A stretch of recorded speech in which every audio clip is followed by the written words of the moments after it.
ভালো নির্বাচন করতে পারাও একটা বড় সংস্কার। 3টা টার্ম দেশে নির্বাচনের নামে যা হয়েছে, মানুষের সামনে মুখ দেখানো যায় না, পৃথিবীর কাছে আমাদের সম্মান নষ্ট হয়েছে।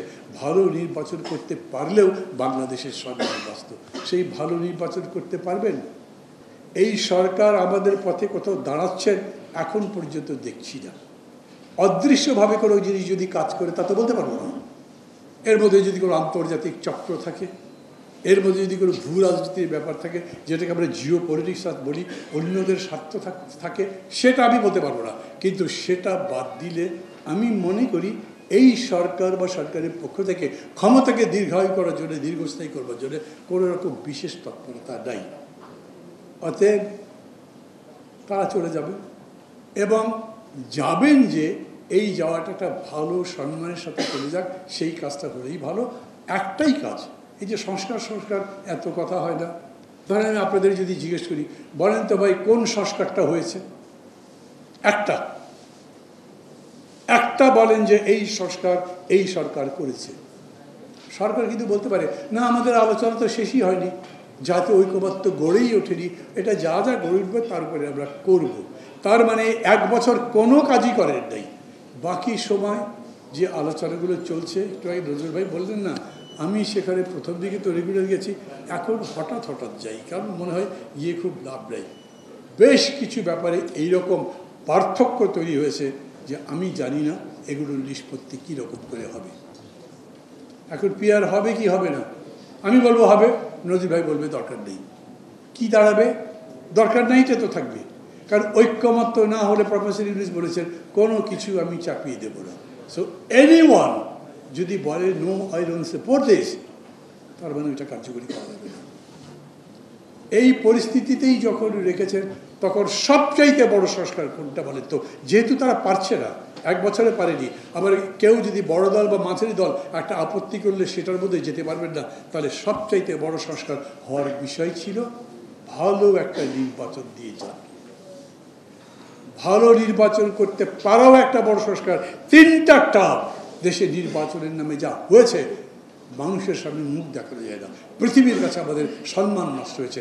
ভালো নির্বাচন করতে পারলেও বাংলাদেশের সম্মান নষ্ট। সেই ভালো নির্বাচন করতে পারবেন? এই যে একটু আগে বললাম, যেটা পাটগ্রামে হয়েছে, যেটা ব্রাহ্মণবাড়িয়াতে হয়েছে, যেটা বরিশালে হয়েছে, বিভিন্ন জায়গায় যেই ধরনের মবক্রেসি চলছে, এটা বন্ধ করতে না পারলে সুষ্ঠু নির্বাচন হবে কীরকম করে?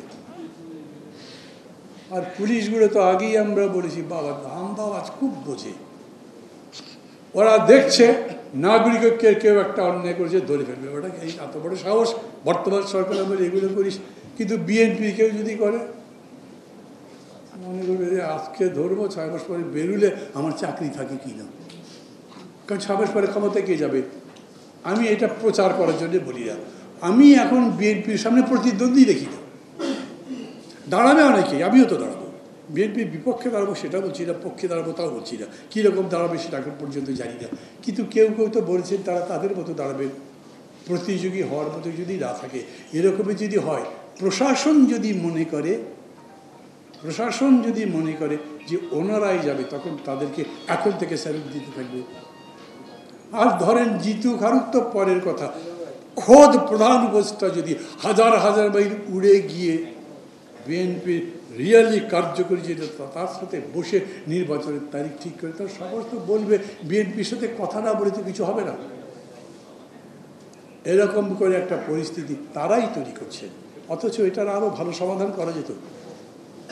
এটা এমনভাবেই করা যেত যে সরকার সম্পর্কে কেউ সন্দেহ করতে পারতো না, সরকার সম্পর্কে প্রশ্ন তুলতে পারতো না, কিন্তু কাজটা ঠিক মতো করা যেত। আমি মনে করি করা যেত।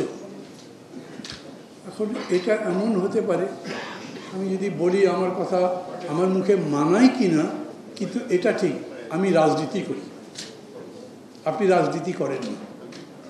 সাকিব আল হাসানকে যদি ফুটবল খেলতে নামিয়ে দেন, ও ভালো খেলতে পারবে না।